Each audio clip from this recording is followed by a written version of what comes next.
बिस्मिल्लाहिर्रहमानिर्रहीम। अस्सलाम वालेकुम students, hope you are doing well. Welcome to Shine Academy. आज का जो हमारा टॉपिक है chapter number 1 physics, physical quantities and measurement. जो चैप्टर 1 है इसके न्यूमेरिकल और एमसीक्यूज़ और कुछ की पॉइंट्स को हम इस चैप्टर में कवर करेंगे आज की वीडियो में। ठीक है, तो पहला सवाल है, what is the mass of solid iron racking ball of radius 18 centimetre if the density of iron is 7.8 gram centimetre cube. सवाल आप पेज नंबर 21 पे बुक में मौजूद है। यहाँ पर मैंने मेंशन कर दिया है, वहाँ से भी देख सकते हैं। तो सवाल में कह रहा है कि एक मास बताएं एक आयरन रेकिंग बॉल है जिसका रेडियस है 18 सेंटीमीटर और उसकी डेंसिटी है 7.8 ग्राम सेंटीमीटर क्यूब। तो डेटा, सबसे पहले डेटा बनाते हैं। जो गिवन दिया हुआ है सवाल में वो लिखते हैं। रेडियस दिया हुआ है, रेडियस कितना है आपके पास 18 सेंटीमीटर। सेंटीमीटर से आपको मीटर में चेंज करना है, तो आप क्या करोगे कि जो भी है उसको डिवाइड करवाना है आपने 100 से। किससे? 100 से। तो आपके पास आ जाएगा 18 डिवाइडेड बाय 100। ठीक है, 18 डिवाइडेड बाय 100, सॉरी 1000 हो गया। 18 डिवाइडेड बाय, आपके पास है 18 डिवाइडेड बाय 100, 0.18 ये हो गया मीटर के अंदर। रेडियस को आप किस में लोगे? मीटर में। सेंटीमीटर से मीटर में चेंज करने के लिए याद रखिए स्टूडेंट्स, आपने क्या करना होगा, आपने जो भी आपके पास वैल्यू होगी उसको आपने 100 से डिवाइड करवाना होगा। देन दूसरी चीज़ आपको दी हुई है, डेंसिटी दी हुई है। डेंसिटी कितनी है? 7.8 ग्राम सेंटीमीटर क्यूब। तो डेंसिटी है 7.8 ग्राम सेंटीमीटर क्यूब। तो आपको इसको भी लेकर आना है किलोग्राम मीटर क्यूब के अंदर। किस में लाना है? तो आपने सिंपली इसको डिवाइड करवा देना है 1000 से। किससे?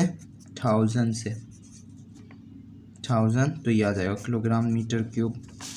अब इसको हम फर्दर सिंप्लीफाई कर लेते हैं, इन दोनों को आपस में मल्टीप्लाई करते हैं। 7.8 मल्टीप्लाई बाय 1000 तो 7800। और जब आप इसको साइंटिफिक नोटेशन में लेकर आएंगे तो ये कितना हो जाएगा? 7.8 मल्टीप्लाई 10 की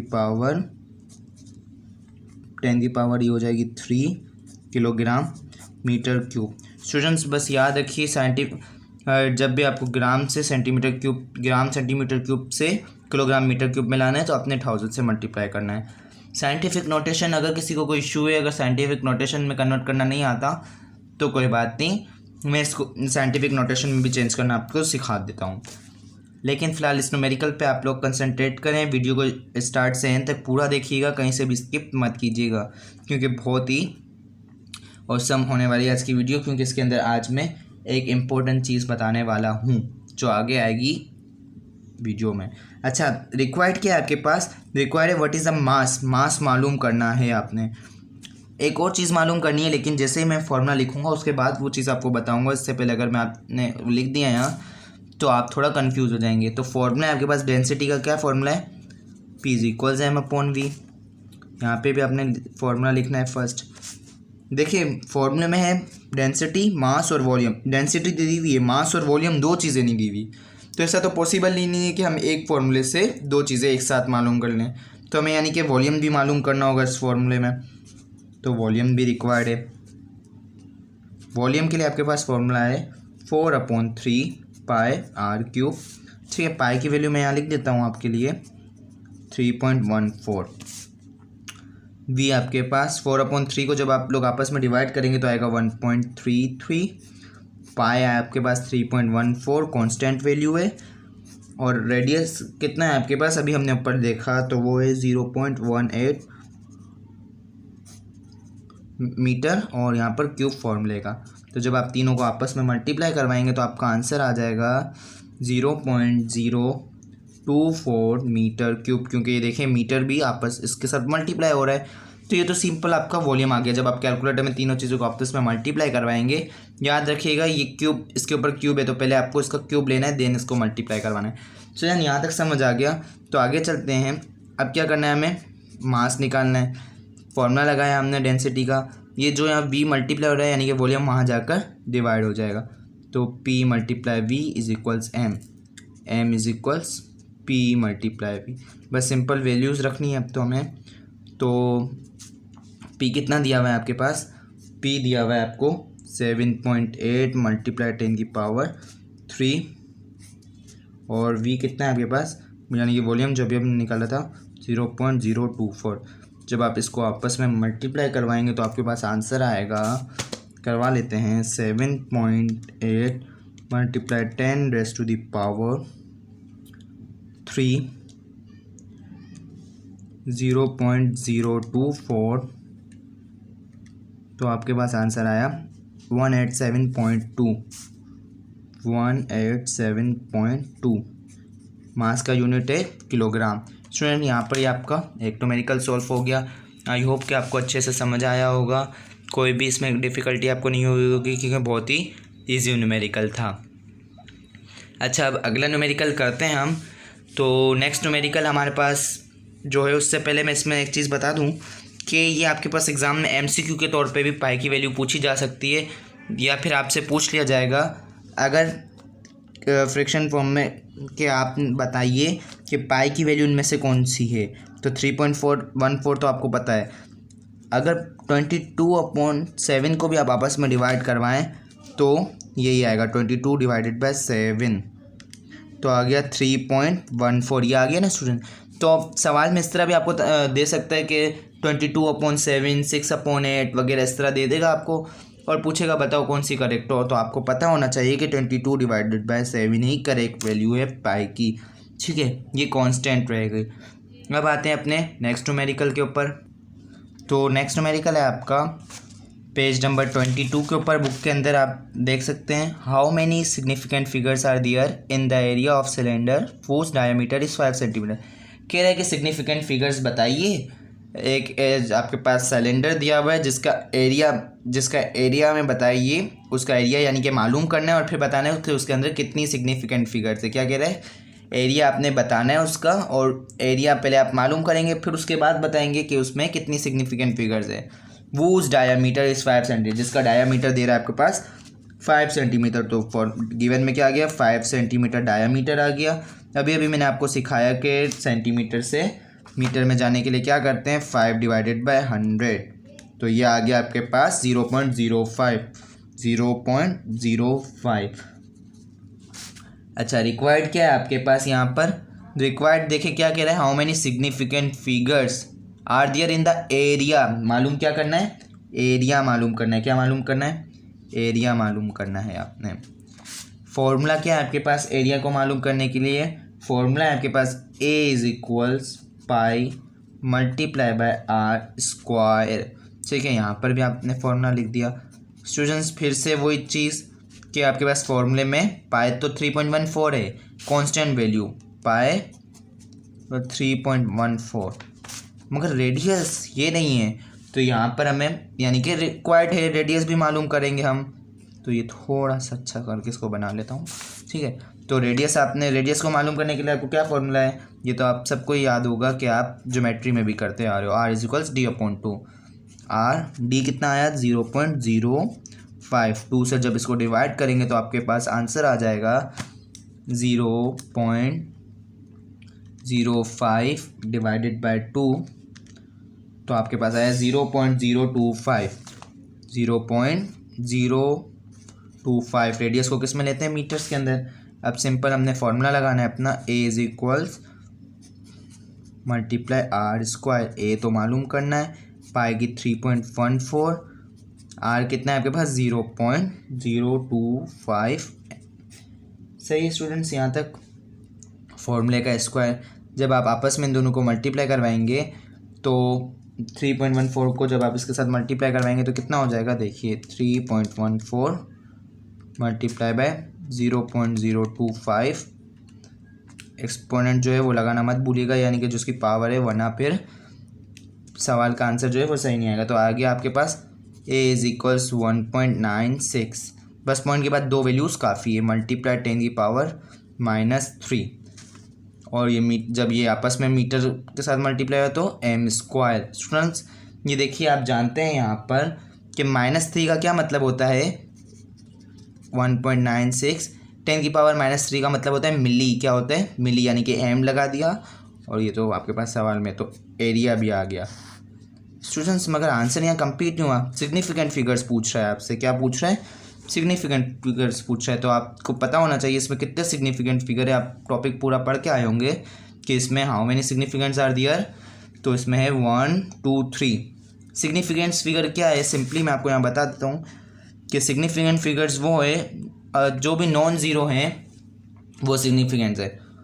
all non zero, all non-zero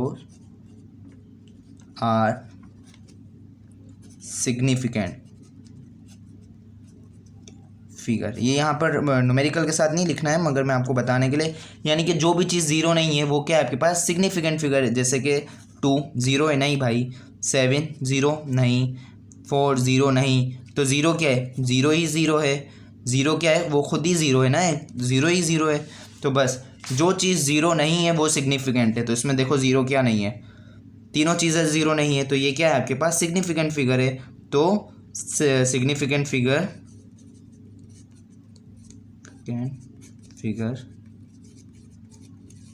is equals 3। बस आपका आंसर हो गया यहाँ पर। लेकिन स्टूडेंट्स एक बात ये याद रखिएगा कि आपने इसी तरीके से मेथड जो मैंने करवाया, जिस मेथड से मैं चल रहा हूँ, आप भी इसी मेथड को फॉलो कीजिएगा ताकि जो भी आप जब बोर्ड में भी, जब एग्ज़ाम के वक्त भी आप ये इस तरीके से इसको सॉल्व करो या आप अभी अपने पास इसको जब कॉपी करो तो आपको उस वक्त भी किसी टीचर के पास ना जाना पड़े, डायरेक्ट आप खुद ही सवाल को देख के आसानी से समझ लो।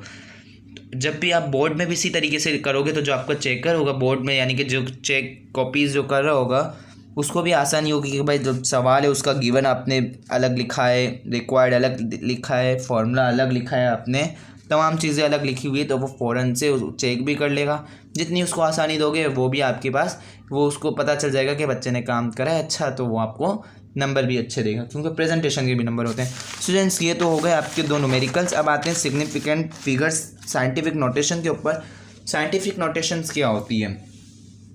जस्ट लाइक मैं यहाँ पर कोई भी वैल्यू ले लेता हूँ, ऐसा करता हूँ, यहाँ पर मैं लिख लेता हूँ 285000000। सही। अब ये आपके पास किस में दी हुई है? आपके पास दी हुई है स्टैंडर्ड फॉर्म। ये कौन सी फॉर्म है बेटा? स्टैंडर्ड फॉर्म में। यहाँ पर ऐसा करते हैं, हम लिख लेते हैं चेंज इन साइंटिफिक नोटेशन,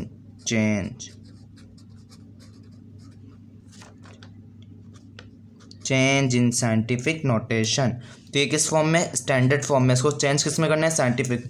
बेटा देखिए कि साइंटिफिक नोटेशन में पहले एक बात बता दूं, क्योंकि टॉपिक करवा दूं वो तो आपसे कोई पूछेगा नहीं बाद में भी, लेकिन आपको ये चीज़ पता होनी चाहिए कि हम साइंटिफिक नोटेशन में चेंज क्यों करते हैं, आया इसकी क्या ज़रूरत है, ऐसे ही लिखी रहने दो। तो स्टूडेंट्स देखिए, अभी मैंने ये जो इतनी बड़ी वैल्यू है आपके पास, इतनी बड़ी रकम जो है, इसको मैंने यहाँ पर लिखा। इसको लिखने में कम से कम मेरे 3-4 सेकंड लगे होंगे, ज़ाया होंगे। ये लाइन अगर मैं इसकी, तो साइंस क्या करती है? आपके काम को आसान बनाती है, ईजी करती है, साइंस का काम ही ये है। तो ये क्या है, यहाँ पर स्टैंडर्ड फॉर्म से साइंटिफिक नोटेशन में ले जाने का भी मकसद हमारा यही है। यहाँ पे जो साइंटिस्ट ने कि साइंटिफिक नोटेशन बनाई, तो क्या है scientific notation? Scientific notation basically ये होता है कि जो पॉइंट है, पॉइंट जो होता है वो फर्स्ट नॉन ज़ीरो। अब नॉन ज़ीरो क्या है? जो ज़ीरो नहीं है वो नॉन ज़ीरो, पीछे भी बात बताई मैंने। तो फर्स्ट नॉन ज़ीरो के बाद पॉइंट को शो करना है, और जिस वैल्यू के अंदर पॉइंट ना हो वहाँ पर पॉइंट लास्ट में होता है। कहाँ होता है? लास्ट में होता है, लगा हुआ नहीं होता। हमने पहले से अंडरस्टूड है कि वहाँ पर पॉइंट लास्ट में होता है। तो यहाँ पॉइंट लास्ट में, तो फर्स्ट नॉन ज़ीरो के बाद जब मुझे चेंज करना है तो यहाँ मैं सॉल्यूशन लिख के ऐसे कर देता हूँ ताकि आप भी अच्छे से सॉल्व करें। सवाल उतार दिया मैंने, 2, 4 और 6 पॉइंट का है लास्ट में। फर्स्ट नॉन ज़ीरो के बाद ले जाने तो जंप पॉइंट को देंगे 1 2 3 4 5 6 7 8। यहाँ आ गया ना पॉइंट। 2.85 मल्टीप्लाई 10 की पावर 8, क्या आ गया? 10 की power 8। Point first non zero के बाद लग गया। स्टूडेंट्स यहाँ तक क्लियर है आपको बात? आई होप कि यहाँ तक आपको अच्छे से समझ आ गया। अब आपने देखा होगा यहाँ पर प्लस माइनस, तो प्लस माइनस का ये चक्कर है यहाँ पर, ये लॉजिक है यहाँ पर कि जो पॉइंट जो आपको, अगर आप पीछे से आगे जाओगे, देखें यहाँ पॉइंट को हम पीछे से आगे ले गए ना स्टूडेंट्स, तो यानी कि पावर आपकी पॉजिटिव में लगेगी। अब माइनस में कब लगेगी वो अभी हम कर लेते हैं, इसको ही ले लेते हैं। जस्ट आपके पास दिया हुआ है स्टैंडर्ड फॉर्म में चेंज इन स्टैंडर्ड फॉर्म, यहाँ भी लिख देता हूँ चेंज इन स्टैंडर्ड फॉर्म। तो पहले तो साइंटिफिक नोटेशन दी हुई होगी, आप उसको स्टैंडर्ड फॉर्म में चेंज करेंगे ना। तो मैं ले लेता हूँ 7.8 मल्टीप्लाई 10 की पावर -4। ऐसे ही सच कोई नहीं वैल्यू है, मैंने अपनी तरफ से ले ली है, बस आपको काम आना चाहिए। नंबर्स वैल्यूज़ तो चेंज होके आ सकती है ना। तो 7.8 मल्टीप्लाई 10 की पावर -4। अब स्टूडेंट -4 का क्या मतलब होता है? -4 का मतलब -4 यानी कि माइनस वाली वैल्यू का मतलब होता है कि ज़ीरोज़ स्टार्ट में लगेंगे। ज़ीरोज़ कहाँ लगेंगे? स्टार्ट में लगेंगे। जैसे कि यहाँ पर आपके पास 0.00078, ठीक है। ये क्या कर दिया हमने, इसको स्टैंडर्ड फॉर्म में ले आए कि 10 की पावर -4 को ख़त्म करना होता है। स्टैंडर्ड फॉर्म में क्या करते हैं कि 10 की जो पावर होती है उसको ख़त्म करना होता है। देख लें अब ये कैसे प्रूव हो गया कि पॉइंट को हम कितने नंबर पीछे ले गए। तो यहाँ से आप पेंसिल से मैं इसको करके दिखाता हूँ आपको कि जो पॉइंट है इसको पीछे ले जाना है। तो ले जाओ 1 नंबर, 2 नंबर, 3 नंबर ले आए और ये 4 नंबर। तो 1 2 3 और यहाँ पर पॉइंट आ गया आपका और यहाँ 0 आ गया। ये मेथड आपको एक मैं यहाँ पर इसको आपको यहाँ पर भी करके दिखा देता हूँ कि जैसे आपके पास दिए हुए 0 पॉइंट साइंटिफिक नोटेशन से स्टैंडर्ड में ले जाना सिखा देता हूँ यहाँ पर भी एक बार। अच्छा, स्टैंडर्ड से साइंटिफिक में ले जाना, change in scientific notation heading है। तो यहाँ पर मैं कोई स्टैंडर्ड फॉर्म लिखता हूँ, उसको हम साइंटिफिक में ले जाते हैं 0025, ठीक है। इसको आपने ले जाना है, किस में ले जाना है? साइंटिफिक में ले जाना है। सॉल्यूशन, थोड़ा सा सॉल्यूशन मेरा ख़राब हो जाता है, नो इशू। अब पॉइंट को कहाँ शिफ्ट करना है स्टूडेंट्स? फर्स्ट नॉन ज़ीरो के बाद तो करते हैं 1 नंबर, 2 नंबर और 3 नंबर। 2.5 मल्टीप्लाई 10 की पावर, कितने नंबर पीछे ले गए हम? कितने ले गए? 1 2 और 3, तो -3। अगर आप पीछे से आगे जाएंगे तो पावर पॉजिटिव की, अगर आगे से पीछे जाएंगे, आगे से हम पीछे गए तो पावर नेगेटिव। सेम यहाँ पर भी यही काम होगा स्टैंडर्ड फॉर्म के अंदर। स्टूडेंट्स, आई होप कि यहाँ तक आपको समझ आ गया होगा। साइंटिफिक नोटेशन, स्टैंडर्ड फॉर्म और न्यूमेरिकल्स मैंने करवाए आपको, आई होप बहुत अच्छे से समझ आया होगा। अब हम करते हैं इम्पोर्टेंट MCQs और की पॉइंट्स। एक ही बात है यहाँ पर, कुछ चीज़ें जो यहाँ पर अभी यूज़ हुई है वो मैं आपको करवाता हूँ, लेकिन इससे पहले मैं आपको बुक में कुछ एक्सरसाइज है वो मुझे आपको सॉल्व करवानी है, तो वो मैं करवा देता हूँ आपको सॉल्व। इसके बाद फिर हम इम्पोर्टेंट MCQs और की पॉइंट्स को देखते हैं। तो स्टूडेंट्स, मैं अब आपको ये करवा देता हूँ सॉल्व। तो बुक पेज नंबर है आपके पास 29 के ऊपर। ये जो चीज़ है आपके पास, ये इम्तिहान के अंदर एज MCQ आ सकती है या एज शॉर्ट क्वेश्चन पूछा जा सकता है, या फिर आपसे न्यूमेरिकल के अंदर भी पूछ सकता है। कैसे? तो पहले तो प्रीफिक्सेस को मैं सॉल्व करवाता हूँ ज़रा थोड़ा सा, और उसके की पॉइंट्स भी बता दूँगा इसके बाद में। तो प्रीफिक्सेस यानी कि आपने यहाँ पर प्रीफिक्स लगाने हैं। प्रीफिक्स, ये जुमला जो है आपने पढ़ा होगा, इंग्लिश में भी पढ़ा होगा। फिक्स मतलब कहीं किसी चीज़ को फिक्स कर देना, और प्री का मतलब होता है स्टार्ट में, क्या? किसी चीज़ के स्टार्ट में। तो अब प्रीफिक्स बताता हूँ मैं क्या होते हैं। देखिए स्टूडेंट्स, यहाँ पर ये 750 है, 2 0 यहाँ से रिप्लेस कर दिए गए, यानी कि उन 2 0 का क्या मतलब होता है? अभी मैंने आपको बताया था 100। सेंटी का क्या मतलब होता है? 100, यानी कि 10 की पावर -2। तो यहाँ पर क्या आ जाएगा? उस हिसाब से सेंटी आ जाएगा। क्या आ जाएगा बेटा? सेंटी आ जाएगा। अब सेंटीमीटर, मिलीमीटर, नैनोमीटर, ये सेंटी, मिली, नैनो, ये क्या है? सब प्रीफिक्स है, क्योंकि स्टार्ट में फिक्स हो रहे हैं। मीटर तो देखो अपनी जगह पर फिक्स है ना, ये जो मीटर का लफ्ज़ है ये तो अपनी जगह पे फिक्स है। इसके स्टार्ट में क्या क्या लग रहा है? प्री में क्या लग रहा है स्टार्ट में? इसके नैनो या फिर सेंटी। ये पूरा चार्ट है आपकी बुक में, आप उसको रीड कर सकते हैं, अच्छे से पढ़िए, उसमें से MCQs आ सकते हैं। अच्छा, अब आपने यहाँ पर करना है 2 को डिवाइडेड बाई करना है 1000 से, तो हम करते हैं 2 डिवाइडेड बाई 1000। तो 2 मल्टीप्लाई 10 की पावर आ गई 3 -3। तो 2 मल्टीप्लाई 10 की पावर -3। तो यहाँ पर एक मिस्टेक है बुक में, यहाँ 2 होना चाहिए। तो मल्टीप्लाई 10⁻³ का क्या मतलब होता है? 10⁻³ का मतलब होता है यहाँ पर मिली। क्या होता है स्टूडेंट्स? मिली। देखें अब यहाँ पर भी फिक्स हुआ ना, प्री स्टार्ट में फिक्स हुआ मिलीमीटर। ठीक है, अगला यहाँ पर आपके पास 1 को डिवाइड करना है अपने, यहाँ पर जीरोस को ज़रा 6 जीरोज़ है यहाँ पर। ठीक है, 1 डिवाइडेड 1 1 2 3 4 5 6, तो आप क्या आ गया 1 मल्टीप्लाई 10⁻⁻6। -6 का मतलब क्या होता है स्टूडेंट्स? यहाँ पर -6 का मतलब होता है हमारे पास माइक्रो। क्या होता है आपके पास? माइक्रो होता है। क्या मतलब होता है इसका? माइक्रो। तो इसको यहाँ पर लिख दें माइक्रो। अब बार बार रिकॉल करने का मकसद ये है कि आप लोग अच्छे से आपके दिमाग में बैठ जाए। यहाँ पर ये मिस्टेक आप खुद भी देखें तो आपको कैलकुलेटर में करेंगे तो आपको पता चल जाएगा 2 मल्टीप्लाई 10⁻³ आ रहा है। तो 2 तो पहले से लिखा होगा, आगे का हमें लिखना है, तो ये बुक में मिस्टेक है, ये सॉल्व कर लीजिएगा स्टूडेंट। अगला लास्ट क्या है आपके पास? प्रीफिक्स। अच्छा, यहाँ पर भी 1 से डिवाइड करेंगे। इस पूरी टर्म को आप किससे डिवाइड करेंगे? 1 से। और ये मेरे ख्याल से अच्छा 9 0 है। ये कितने हैं? 9। 1 डिवाइडेड बाई 1 0 2 3 4 5 6 7 8 9, तो ये आ गया 10⁻⁻9। 10⁻⁻9 आ गया। 10⁻⁻9 का मतलब होता है आपके पास नैनो। क्या होता है स्टूडेंट्स? Nano, nanometre. तो ये क्या बन गया? सेंटीमीटर, मिलीमीटर, सॉरी मटर निकल गया, माइक्रोमीटर और ये नैनोमीटर। अब आगे आपके पास साइंटिफिक नोटेशंस दी हुई है स्टूडेंट्स, ये आपको आई होप अच्छे से समझ आ गया होगा। साइंटिफिक नोटेशन पे जाते हैं हम लोग। तो what is the standard and right values in standard and scientific notation, यानी कि स्टैंडर्ड फॉर्म में या साइंटिफिक नोटेशन में ले जाओ। कह रहा है कि जो 3 इसने आपको फिल इन द ब्लैंक्स दी हुई है, अगर ये आपके पास स्टैंडर्ड फॉर्म में तो आप इनको साइंटिफिक में कन्वर्ट कर दो, अगर ये साइंटिफिक में तो स्टैंडर्ड फॉर्म में कन्वर्ट कर दो, जो कि अभी हमने ऊपर करना सीख लिया थोड़ी देर पहले कि जो न्यूमेरिकल मैंने करवाया।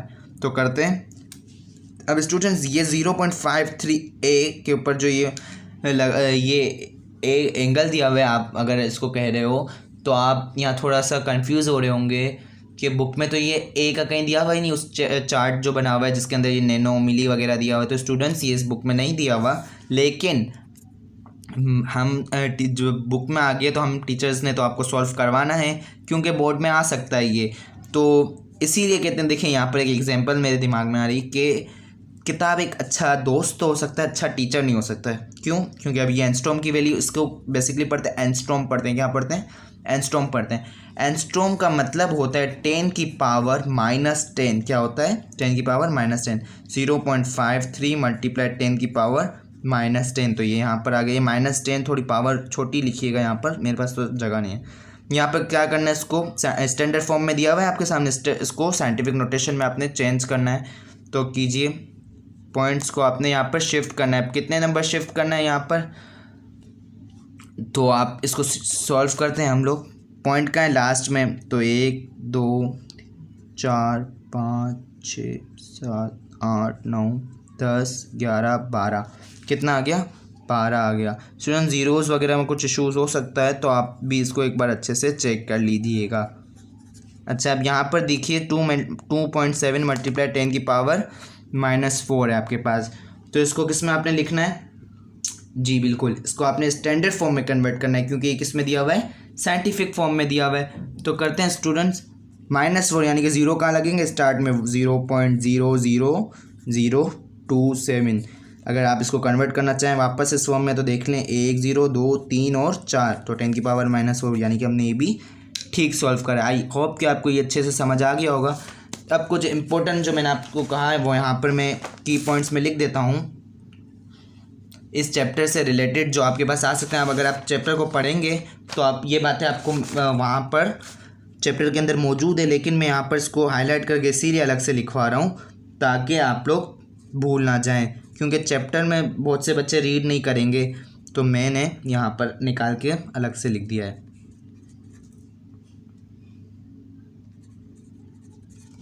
और एक एंस्ट्रॉम, ठीक है। और एक और बात, MCQ आपके पास मास ऑफ सन इस चैप्टर में चूंकि मौजूद है कुछ चीज़ें, लेकिन इसको थोड़े कंसंट्रेशन के साथ आप पढ़ेंगे तो आपको पता चलेगा। मास ऑफ इलेक्ट्रॉन, ठीक है। सेंटी का मतलब होता है 10⁻², मिली का मतलब होता है 10⁻3, माइक्रो का होता है 10⁻6, नैनो का होता है 10⁻9 और एंगस्ट्रॉम का होता है 10⁻10। ये आपने याद रखने वाली बातें, ठीक है। MCQs भी पूछ सकता है इसमें से। मास ऑफ सन है आपके पास, ये भी आपको याद रखना है 2 × 10⁻30 kg। मास ऑफ इलेक्ट्रॉन आपको 9.11 × 10⁻31 kg, ठीक है स्टूडेंट्स। ये छोटी छोटी चीज़ें याद रखनी है जो MCQs के अंदर आ जाती है और फिर स्टूडेंट्स परेशान हो रहे थे पेपर के अंदर। तो आई होप कि आपको आज का लेक्चर बहुत अच्छे से समझ आया होगा। फिर भी कोई डिफ़िकल्टीज़, कोई क्वेश्चंस हो तो आप हमसे कांटेक्ट करके पूछ सकते हैं। स्क्रीन पे जो व्हाट्सएप नंबर आ रहा है वहाँ से आप कांटेक्ट कर सकते हैं और व्हाट्सएप ग्रुप में भी ऐड हो सकते हैं हमारे। इसके अलावा फेसबुक ग्रुप भी ज्वाइन कर से, वहाँ पे आप हमसे कांटेक्ट कर सकते हैं। इस वीडियो को अच्छे से देखिए, अपने फ्रेंड्स के साथ भी शेयर कीजिए और अगर आपको पसंद आए तो प्लीज़ लाइक कीजिए और सब्सक्राइब कीजिए, ताकि जो भी मैं न्यू वीडियो बनाऊं तो वो आपको सबसे पहले मिल जाए और जो भी बोर्ड से रिलेटेड इन्फॉर्मेशन वगैरह वो आप तक सबसे पहले पहुंच जाए। तो स्टूडेंट्स, अगली वीडियो के लिए अल्लाह हाफिज़, अपना ख्याल रखिएगा।